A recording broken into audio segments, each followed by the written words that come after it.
Cool. Okay. Hey, what's up, Maria? How are you? I'm good. How are you? I'm good. I'm excited. I'm Nice. excited to be Me here. too. Me too. So, if you could tell everybody who you are and what do you do? My name is Maria Galvan, and I am the founder of Lucio Tailoring Company. It is a company that creates high quality products for everybody that uses an apron, a tool roll up, and we have an emphasis on the hospitality industry. Awesome. So, how did you get started with Lucio? I guess the first steps that led me into creating Lucio was that at the time I was trying to look for something that I wanted to do for myself, and I knew I wanted to be my own. I wanted to do my own thing. And at that time, I was little by little falling more in love with the cocktail industry. I had a lot of friends that were bartenders. I was starting to go to a lot of craft cocktail bars. And I feel like among my friends, the conversation about an apron was always there. And I remember at some point I made a few mental notes about that being a product that it's gaining a lot of popularity, and there wasn't many really good quality aprons out there. And then I worked in a few places. I bartended for a little bit, and I made one apron for a friend. He loved it. I got a lot of really cool feedback. I made a few more and sent them to other bartender friends, and I don't know, everybody just got really excited. I got a great response from people and from my friends, and I don't know, it was just like a little like ding ding ding. Yeah, yeah. like I I don't know, I said that was it. Then let's do it. Yeah. I got excited and made more, and then I was like, okay, this is what I'm gonna do. Yes, that's awesome. So I think what's amazing about that. So like, if you don't know Lucio, uh, in San Antonio and definitely in Austin, she's starting to become. I mean, one of the. I mean, she's definitely the top leather brand. I would say you. so. And if you check Google, Google says so too. But I mean, usually if you're a restaurant or you're a bar owner, then you probably know the brand because she's starting to become so prominent everywhere, and it's Thank so you. cool. uh, you know, and I want to jump around a little bit because one thing I was thinking about yesterday was what's like the craziest thing that has happened to you as a business owner and entrepreneur. Like, what do you feel is like just the craziest thing? Yeah. I feel like there's so many crazy moments Oh that yeah.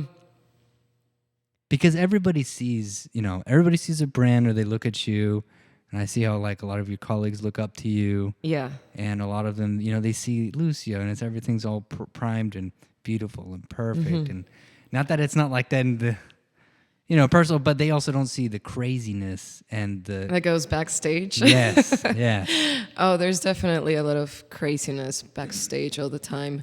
Um, I mean, I think one of the craziest ones, and I will say that it's the craziest one because I was very, very new to my business. I had just started, and I got an order of 40 aprons, which at that time, 40 aprons seemed just like a insane amount of aprons, and I had no idea how I was gonna do it.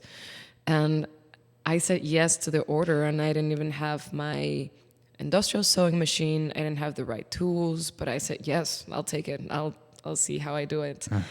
And I didn't have a place to work, so I had my family help me.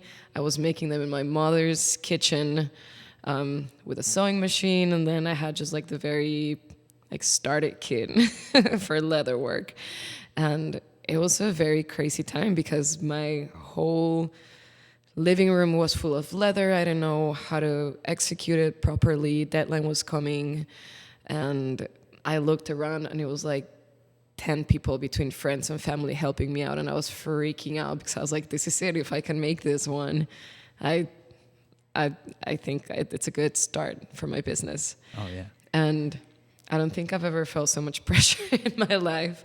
It was the first big leather order. Mm-hmm. So I think that was the craziest one because I was a lot more naive about how to do bulk orders. Yeah. Now 40 aprons doesn't sound like a crazy number anymore, but Yeah.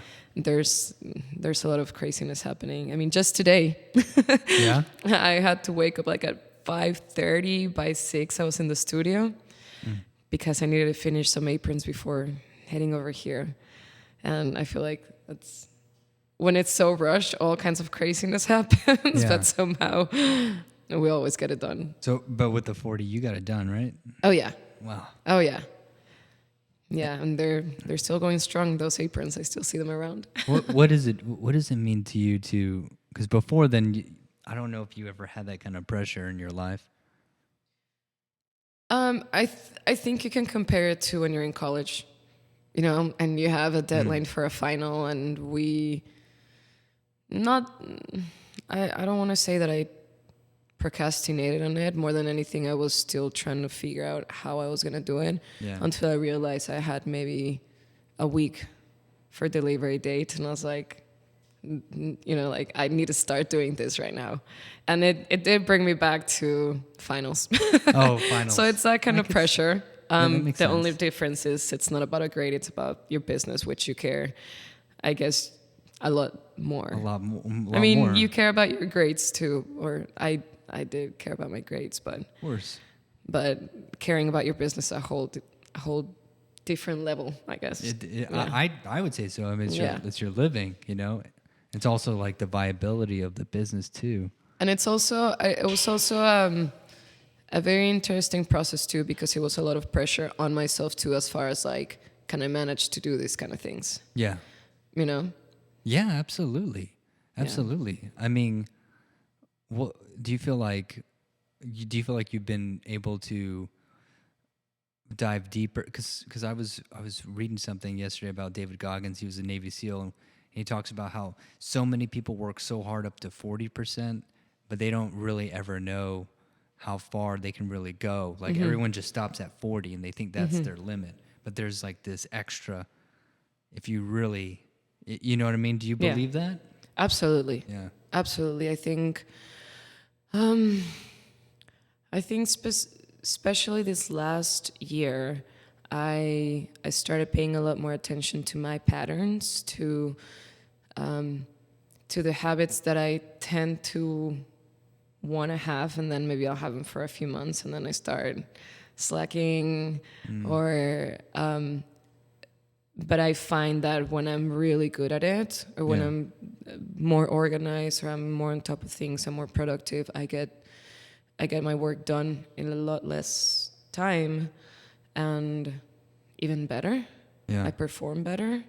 So I'm definitely always trying to push my good habits and get rid of the bad ones, and see what works, and what works, make more of it. So I can improve and learn little by little how to manage more myself, manage my time, be more productive, be more focused.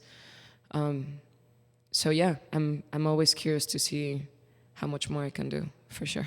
So what would you say is your inspiration, your daily inspiration, or what inspires you? Let's just start there. I've always had this dream that I'm going to use whatever I'm working on right now to help people. Mm-hmm. And I have a few ideas and things that I want to do to give back. And this last year especially, too, it's been like the year that's my most, like my biggest inspiration. I have a few things that I want to do down in Mexico, in my hometown, and that's my main inspiration. Like I want to grow this. I want to grow my business. Yeah. But for a greater good. I'm not really much interested in like. I don't know. I guess like we all want to make money, right? We all want to pay our bills. Absolutely. But my my biggest goal is very far from like the money that's being made, and that's kind of what Yeah, absolutely. inspires me. So it's kind of like money is especially for me. I mean, money is kind of like a means to an advancement of being able to do more things, not necessarily Yes. just to buy a Ferrari or or make more money just to make more money. It's so that we have more opportunity to actually do what we want to do and help who we want to help in the way we want to do it. Right? Exactly. I see like the growth of my company not so much as like, oh, I just made this much more money. I think more of like the more, I guess, the more capital I can have, the more Yeah. money my company makes, the more capital I have to do cool things. Yeah. And cool things don't necessarily mean buying stuff for myself, but like creating cool things and being part of sponsors and fundraisers and I don't know, whatever I want to do with people or help. Yeah. Like I will have a better opportunity, I guess, the more I grow my company. Absolutely. So that's kind of how I see it. Yeah, absolutely. Yeah. Me too. And sometimes I see it like I sometimes I see it as that, no, that's I think of the IRS. But I'm just kidding. No, I don't. Well, we all do. It's crazy because it's like when you make a decent amount and then you're like, or more than you've ever done, and then you kind of calculate, you're like, Yeah. But because you just know you work so hard for it and you're pouring your heart out into it. But that's that's what it is. That's what it means to be. That's part of it. Yeah. It's frustrating, but it's what it is. What can we do? Just not avoid taxes. No, Do not avoid taxes. Do not do that. That's no. So another thing that I wanted to ask was, what is your, and this is sometimes a difficult question to answer, but I love asking people this, especially entrepreneurs, because it is difficult. But what is your why? Why do you feel you do this? My what? Your why. My why? Why I do this?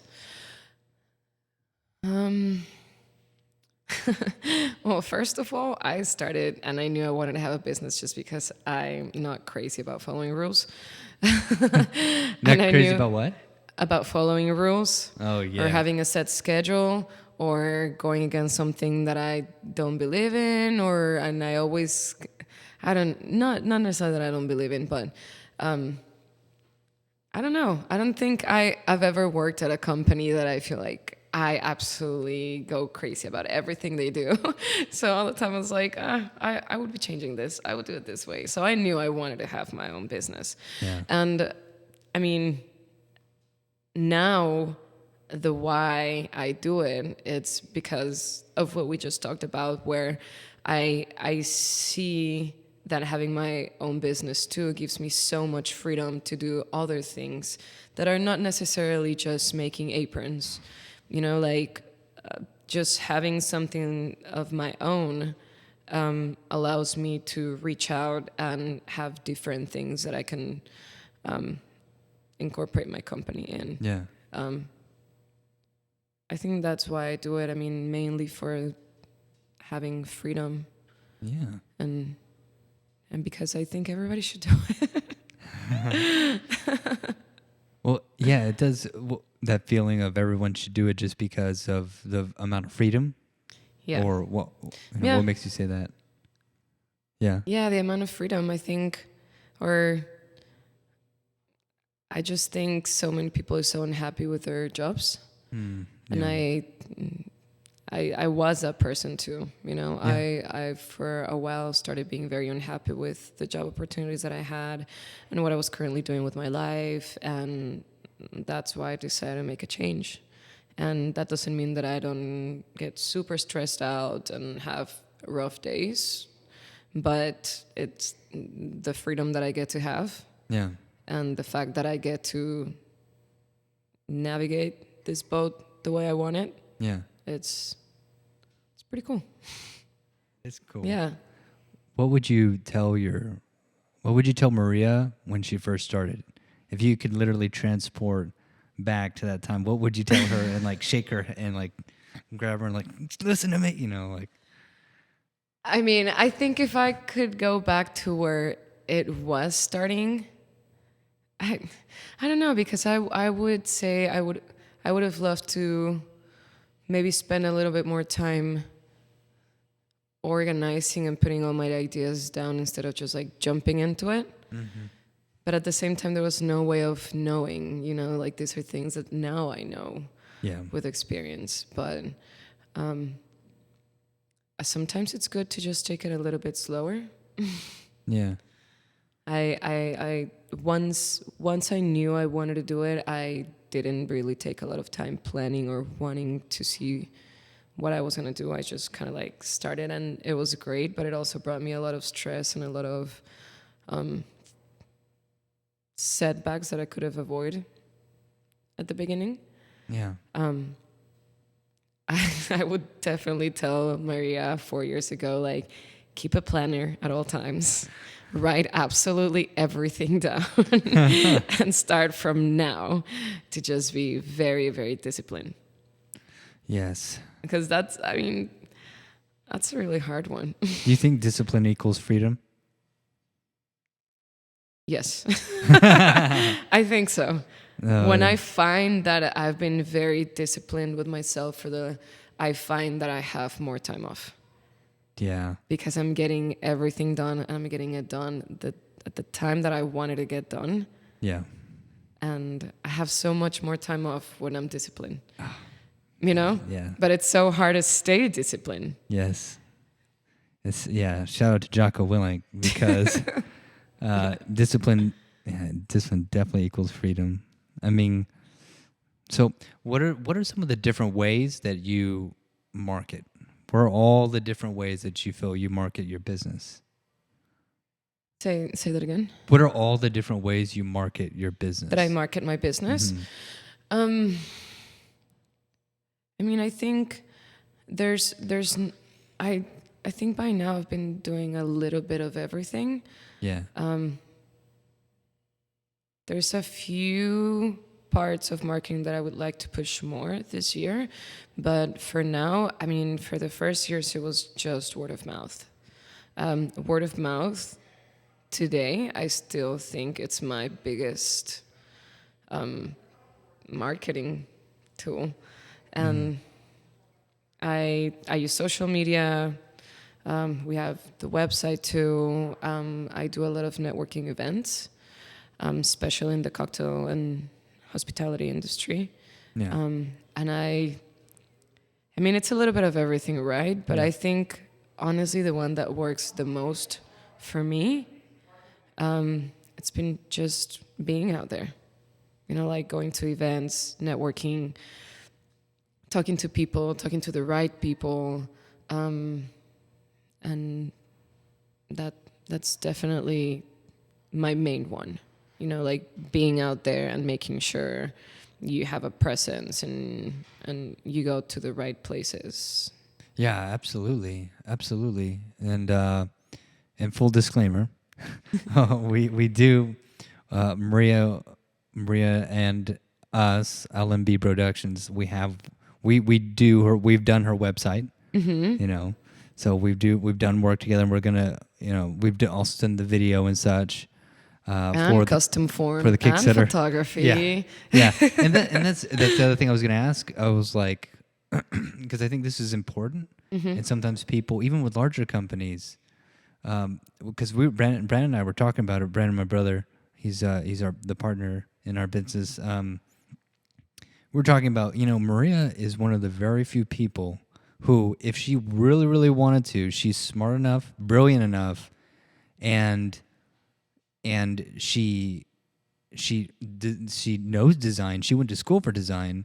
She could develop the website really well, I feel like, and she could take photos. She could take she could do a lot of this stuff at a high level. So I mean, obviously, so we were like, because sometimes some people are like, they have a DIY mindset sometimes, especially starter entrepreneurs, but even larger business sometimes, well, why don't we just do on our own, decide on our own, and then, but then they try and they see how much time it really takes and how much effort it really takes, Yeah. without any of the brilliance or expertise that you have. And yet you still, and then yet we work together with it. So what are your reasons for that? Time is money. Yeah, time is money. Easy. I mean, I think I started looking around and trying to do my website when we met. And I know I can do photography and I know how to edit it and I know exactly what I want. But I don't have time. I believe that it is a lot more effective to make sure you know where you need to be. Like I need to make sure that I have my mind and I'm spending my time where I need to be. And as much as I can do my photography and I can do my website, there's so many other things that are a lot more important for me to be focused on, that I much rather spend the money to get someone that I know that right away is going to do it right. Yeah. Yeah. And also, not only do I spend time trying to figure out the website or editing, but since I'm doing it myself and I'm such a perfectionist, I could go on forever having a website that it's not finished because I keep changing my mind, or I want to change this, and it makes no sense. Yeah, I know. That makes perfect sense. I understand that. I mean, at first and to this point, sometimes whatever's happening with my business, I always ask myself, okay, can I get this done fast by myself and make it good? Or should I pay someone to do it? Right. And most of the time I end up getting help and working with other people to get it done. Sure. But once in a while, if it's something that I know I can just like execute it and get it done, I can do it. Yeah. But things like the website, photography, is just a lot of time that I should be spending doing something else. I hear that. I mean, it makes sense. And the one thing I wanted to ask you is like, what do you think from your perspective? Because it's a lot more valuable. I want to hear from your perspective of like, what do you think we do? Like, what would you say we do? If somebody asks you, well, what do they do? What do you think we do with you? What would you tell them? What I like the most about what you guys do for me, or for Lucio, let's say not for me, it's like, I feel like I always run to you guys when I need a solution. And I think it's great because I think of you guys as, okay, yeah, you did my website and the custom order form and photography, but everything that's part of like all the digital part of Lucio and how it looks in the internet. I always think of you guys. All right, this needs to happen, or we're gonna do this campaign. I run to you guys. I don't have to. I almost feel like I don't have to explain much for you to know what we need to do. And what I really like sometimes is that actually you guys are the ones that reach out to me and say, hey, just remember, Valentine's is coming up. What are you going to do about it? Are you going to run a campaign? Are you going to do this? Are we going to do something on the website? And I like it because I feel like sometimes you guys, I forget about that. Since I don't really do much with the website, I tend to forget, and I'm more focused on other things. That I think you guys help me stay on track with what's happening with that aspect of Lucio. Yeah. So it's really nice that I kind of don't have to worry about it so much because I know, like, maybe you got it. Yeah. It's a collaboration, but yeah, you're right. I mean, I appreciate that. And it's the only part of Lucio that it's completely done by someone other than me. Oh, okay. So it's really nice. Okay. It's really nice because I know that part. I know it's moving slowly, But I know that part is you guys' your job. I don't have to worry much about it. And it's always going to look good and get done. So Right on. Right on. And well, yeah, thank you for that. Appreciate that. And thank you. One thing I always wanted to ask, because I don't know if you've ever seen Inside the Actor Studio. Have you ever heard of that? The what? Inside the Actor Studio? No. No? Okay, I'm just gonna do it, just because I think it's funny. But what he does is at the end of his talks, he talks with like Robert De Niro or whatever. Okay. You know, it's like Brad Pitt or something, and he always asks him if God exists or if heaven exists, what would you like God to say at the pearly gates?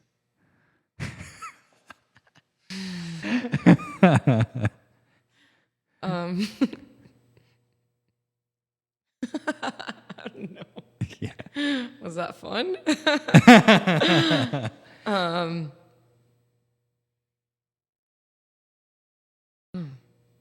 a good question. Think about it too much. I like that. I still like that answer. Was it fun? Almost like it was a ride. Like, did you enjoy the ride? You had fun. Because I feel like you're such a free spirit in so many ways. And I feel like he would look at you like that. Like you were just how'd you like that? Yeah. You're just a kid enjoying the ride the entire time. Because, like, right, isn't it? Sometimes. Right, like a kid. Like you have fun, but then you cried, you freaked out, and then you kept screaming and had fun. Well, because, part of it is, and I don't know, part of it is I feel like success and entrepreneurship, I feel like it's a way of, I feel like a lot of entrepreneurs are just big kids in suits a lot of the time, or I feel like there's always, we're able to tap into like our inner child, because a part of it is like, well, we don't want rules. I don't want rules. I don't want your rules. I want to believe in what I believe in. You know what I mean? Mm-hmm. Kind of like a, yes, but a part of the love and the imagination, because sometimes I feel like it gets sucked out of us so young. Mm-hmm. Especially the first thing you're taught is like, hey, raise your hand. Raise your hand if you want to talk. Yeah. And in this world, there is no raising the hand. It's like, hey, you got to pay attention to me. Mm-hmm. I don't care who raises their hand. I'm who you should pay attention to, right? Mm-hmm. Yes. As entrepreneurs, it's like you got to get in front of their face and like, hey, I'm Maria. Like, move. This is just what it is. There is no raising the hand. If you raise the hand, you get left behind. I don't know. What do you think? Absolutely. Oh yeah. I mean, I do believe that's we're almost kind of like kids, because we're doing what we want, and like, this is the way I do it. Yeah. And this is how I like to do things, and to have your own business, whether it's creative or not, you always have to be like picking your brain and, all right, what else can I do and how am I gonna do it? And you get really stoked with it too. Yeah. Almost like a kid, Yeah, absolutely. I think when we start growing, it's harder to like really be stoked about something and just like let it suck you in and do everything for it. Everything starts being very superficial, or if and having your own business or being an entrepreneur, like, you have to be creative on everything, the way you run your business, the way you're a leader, the way how you want to navigate this. Yeah. And it's really fun because you really are like a kid. You really get into it, and you can, even if I'm exhausted some days, and maybe some days I don't want to talk about work, some other days I can just go until 4 or 5 in the morning just learning something for my business, and I get really into it. Yeah, and beautiful. I don't ever see it as like, I'm working. Yeah. I just get really excited because I can't wait to apply it to my business. And it is like being a kid. It is, right? Yeah, I think so. Because a part of me, because when I left my job, a part of me was freaking the hell out. You Yeah. know, of course, you're freaking out because, oh my God. And then a part of something else kind of emerged. And I feel like it was like my kid, what you lose, because what you lose when you grow up. And I feel like sometimes entrepreneur, you kind of have to retain that. Or you have to rekindle it. Yeah. And understand it, and then but work together with it.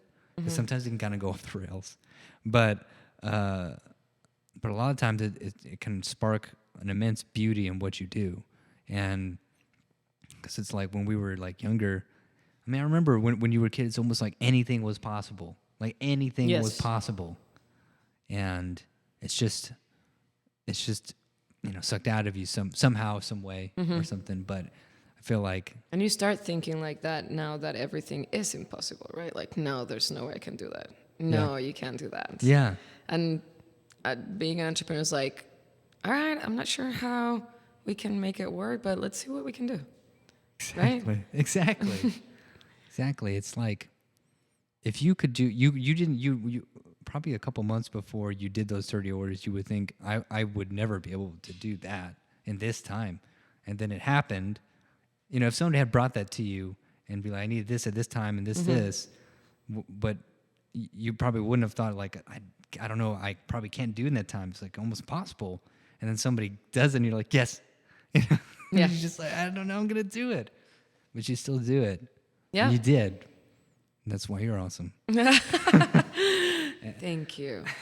So with that, I'll end it there. Also, thank you, Maria. You're amazing. Thank you for having me. Yeah, absolutely. Super excited. So Lucio Tailoring, go to luciotailoringco.com, co.com. And if you need an apron, you got to get it there. I mean, if you don't, everyone else will. So That's right. yeah. Awesome. Thank you. Thank you.